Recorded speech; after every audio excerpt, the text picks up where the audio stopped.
大家好，歡迎收睇勁爆消息。開始之前，記得先點讚、訂閱同埋撳埋小鈴鐺。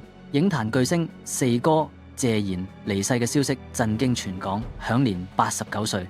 呢位一代傳奇嘅隕落，令好多人都覺得好唔捨得。究竟呢位陪伴咗幾代香港人成長嘅影壇長青樹，點解會喺7月中旬突然撒手人寰？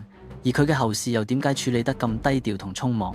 今集我哋就深入拆解成件事，同大家重溫四哥嗰段璀璨嘅演藝人生，以及佢最後嘅一程。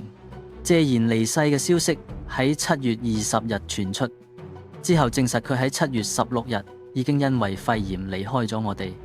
呢個突如其來嘅噩耗，確實令影壇陷入一片愁雲慘霧之中。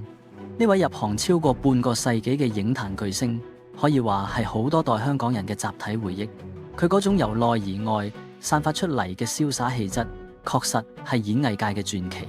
消息一出，唔少圈中人同影迷都感到非常突然同難過。畢竟四哥喺影壇嘅地位係舉足輕重，由黑白片時代到彩色電視時代，佢一直係大眾焦點。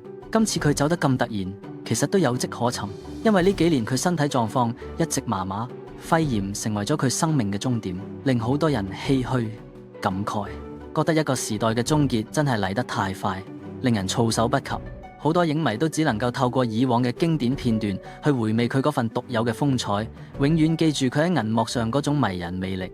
喺謝賢離世之後，佢嘅一對仔女謝霆鋒同謝婷婷第一時間喺社交媒體發布咗聲明，證實咗呢個沉痛消息。當時謝霆鋒其實喺內地忙緊籌備演唱會，聽到父親離世嘅消息之後，佢即刻放下手上所有工作，火速返港處理父親後事。呢份孝心大家都睇喺眼內。至於身處加拿大嘅謝婷婷，同樣係以最快速度趕返香港，希望見爸爸最後一面。對於兩位仔女嚟講，呢個消息絕對係沉重嘅打擊。不過兩個人都表現得好堅強，第一時間處理好屋企人嘅身後事，確保爸爸可以走得安詳，唔受打擾。成個過程，兩兄妹都表現得好團結，盡顯四哥過往對佢哋嘅教導。無論平時工作幾忙，最緊要都係一家人能夠團圓。呢種喺患難中見真情嘅時刻，亦都令好多人見到呢一家人深厚嘅感情，明白到就算四哥離開咗，佢嘅精神依然會透過仔女延續落去。呢份手足情同埋對父親嘅孝道，喺呢個傷感嘅時刻顯得特別令人感動。大家最關注嘅終究係四哥嘅後事安排，畢竟佢係咁大名氣嘅影星。根據最新消息，謝賢家人決定遵從佢生前嘅遺願，將葬禮處理得極為低調。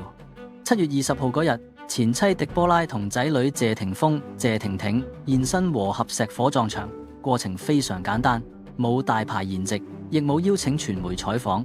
呢種遠出嘅處理方式，就係遺體唔經過傳統殯儀館設靈，直接喺醫院、殮房或者告別室完成簡單儀式之後，直接出殯。咁樣做可以避免公眾騷擾，亦減少繁複嘅儀式。之前好似黃霑同埋倪匡呢類大師級人物離世之後，家人都係採取呢種模式。呢種安排雖然睇落去簡單，但其實充滿咗對逝者嘅尊重，因為佢哋唔希望自己嘅離開變成一場表演。四哥喺影圈縱橫多年，結識嘅朋友多不勝數，但係佢依然選擇用最簡單嘅方法告別呢種瀟灑嘅態度，貫徹咗佢一生人嘅風範，亦係佢對於最後一程嘅最終決定。講到謝賢喺影視圈嘅貢獻，絕對係一代宗師嘅級數。呢啲成就唔係隨隨便便就可以抹殺嘅。由50、60年代開始，佢已經係紅極一時嘅小生。嗰個年代嘅電影，只要有謝賢個名，票房就有保證，簡直係當年嘅流量密碼。佢嗰種瀟灑倜儻、玉樹臨風嘅形象，真係迷倒過好多少女，甚至係好多人心目中嘅白馬王子。佢嘅演藝生涯橫跨咗幾代人，無論係舊時嘅黑白電影，定係後來嘅電視劇，佢都演繹得淋漓盡致。就算到咗後期，佢依然保持住嗰種獨有嘅型格，成為好多後輩學習嘅對象。佢嗰種舉手投足之間流露出嚟嘅型格，連好多當紅嘅小鮮肉都學唔嚟。佢嘅存在本身就係香港演藝界嘅一部活字典，記載住呢個城市最輝煌嘅時光。嗰種魅力係經過歲月沉澱之後，更加顯得彌足珍貴，係一個永遠嘅偶像。其實回望四哥呢幾年，佢嘅健康狀況一直係大眾關心嘅焦點。隨住年紀漸大，行動不便成為咗佢嘅生活日常。以前大家見到佢總係帶住黑超，型到爆咁出現，但係近呢幾年更多係見到佢坐喺輪椅上面嘅身影。雖然身體轉差，但係佢嗰種幽默感同埋風度一直冇變過。佢曾經亦傳出過中風嘅傳聞，令好多影迷擔心今次因為肺炎突然離世。對於屋企人嚟講，雖然係一個重擊，但亦算係令佢唔使再受長年累月嘅病痛折磨。肺炎對於長者嚟講，往往係好大嘅挑戰。四哥已經盡力撐過咗呢段時間，佢對抗病魔嘅毅力，其實亦都係一種對生命嘅尊重。睇住一個曾經咁威風嘅巨星，去到晚年，雖然要同病魔搏鬥，但依然保持住嗰份優雅同堅毅，呢種精神絕對值得大家尊敬。佢嘅人生即使去到最後一刻，依然活得非常有尊嚴。講到謝賢最經典嘅作品，真係多到數唔晒，幾乎每一部都係經典。當年佢同汪明荃合作嘅《萬水千山總是情》，真係一套國民級嘅電視劇。嗰陣時嗰套劇嘅收視率簡直係空前絕後，主題曲就算去到今日，大家依然會哼幾句。呢套劇唔單止奠定咗謝賢喺電視圈嘅地位，亦成為咗香港電視史上面嘅一個里程碑。不過，雖然謝賢喺事業上已經冇遺憾，但原來仲有一啲遺作係未播嘅，好似當年佢同劉松仁、黃曉明等人合作拍攝嘅翻拍版《萬水千山總是情》。其實早喺2017年已經殺青，但因為種種原因，一直到今日都仲未正式同觀眾見面。呢套劇因為版權或者發行問題，一直被壓喺倉底，成為咗一套待播劇。四哥呢套最後嘅作品，或者永遠冇辦法展現喺觀眾面前。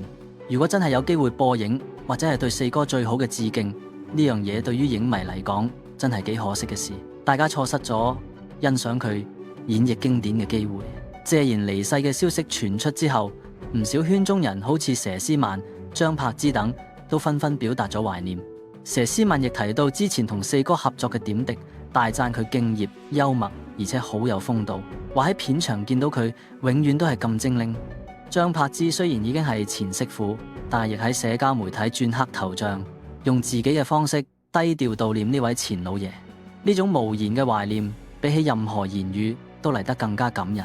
呢啲反應足以證明四哥喺人際關係上做得非常成功。佢唔單止係一個好演員，更係一個好前輩。佢對後輩嘅照顧同埋提攜，大家都記喺心入面。演藝界少咗個咁有味道嘅前輩，真係好大嘅損失。呢種人緣係佢用一生累積翻嚟嘅，亦係佢最珍貴嘅財富。無論係同佢合作過嘅拍檔定係後輩，對佢嘅評價都係一致嘅正面。呢種尊重係四哥用多年嘅專業修養換翻嚟嘅，佢嘅人品值得所有人學習。評論四哥謝賢嘅一生，你可以話係一個傳奇，一個難以複製嘅傳奇。佢經歷過香港電影嘅黃金時代，見證過電視行業嘅變遷。佢嗰種風流倜儻嘅形象，曾經成為過社會嘅話題。雖然佢嘅感情生活豐富，亦有過2段婚姻，但係佢同前妻狄波拉依然可以保持友好關係，呢點就已經好令人敬佩，顯示出佢嗰種豁達嘅胸襟。好多人話謝賢係一個永遠嘅男主角，因為無論幾多歲，佢都保持住嗰種主角嘅氣場。佢嘅人生故事如果拍成電影，肯定會好精彩，因為佢嗰種經歷係好多人一世都體驗唔到嘅。佢嘅離世唔單止係一個演員嘅離開，更加係一個時代標誌嘅遺落，令香港娛樂圈少咗一個咁有味道、咁有型格嘅人物。佢嘅故事將永遠被記住。四哥嘅離開雖然令人傷感，但亦係每個人都要經過嘅過程。佢喺家人嘅陪伴下，喺低調中走完人生最後一程，相信佢都覺得圓滿。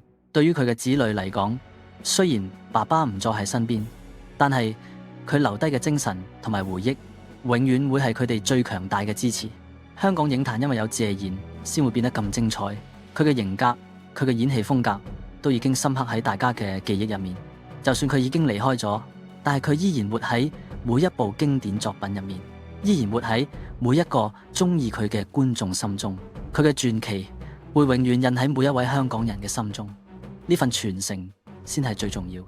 多謝大家，今集嘅分析就去到呢度。唔知大家對於呢宗謝賢離世嘅新聞有啲咩睇法呢？佢邊一部作品最令你難忘？歡迎喺留言區分享你嘅意見，話俾我哋聽你對四哥嘅懷念。記得點讚、訂閱同埋將呢條片分享出去。我哋下次再見。